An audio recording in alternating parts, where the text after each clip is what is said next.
राष्ट्र विकास रे शिक्षक मानकर गुरु दायित्व रही उच्च शिक्षा क्रीड़ा और युव व्यापार मंत्री सूर्यवंशी सूरज भुवनेश्वर आंचलिक शिक्षा प्रतिष्ठान परिसर में अखिल भारतीय शैक्षिक महासंघ राज्य सम्मेलन में उद्बोधन दे श्री सूरज कहते वैषयिक ज्ञान प्रयोग क्षेत्र में भारत विश्व एक अग्रणी देश ओडिशार पुष्पगिरी विश्वविद्यालय वैषयिक ज्ञान प्रयोग प्रथम देखा मिलता शिक्षक माने ए क्षेत्र में अधिक गवेषणा करने आवश्यक 2036 राज्य गठन शतवार्षिकी पूर्ति बेलू नुआ ओडिशा गठन पर योगदान देवाकू श्री सूरज शिक्षक समाज को आह्वान देते कार्यक्रम में महासंघ राज्य सभापति मिलुराम जेना राष्ट्रीय साधारण संपादक महेंद्र कपूर पूर्वांचल संगठन संपादक आलोक चट्टोपाध्याय निरंजन महांती प्रमुख जोगदे दिन में एक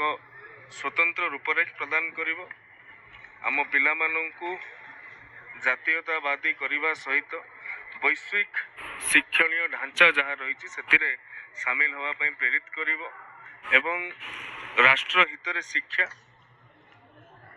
शिक्षा हितरे शिक्षक और समाज हितरे शिक्षक शिक्षक हितरे समाज ये परस्पर परिबद्ध एवं परस्पर परिपूरक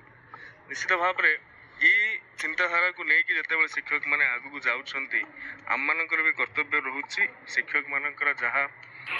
प्राप्य सेटा कहीं का समाज के दया दिए ना एटा हूँ अधिकार तांको प्राप्य आम सरकार मध्य चिंता करुछि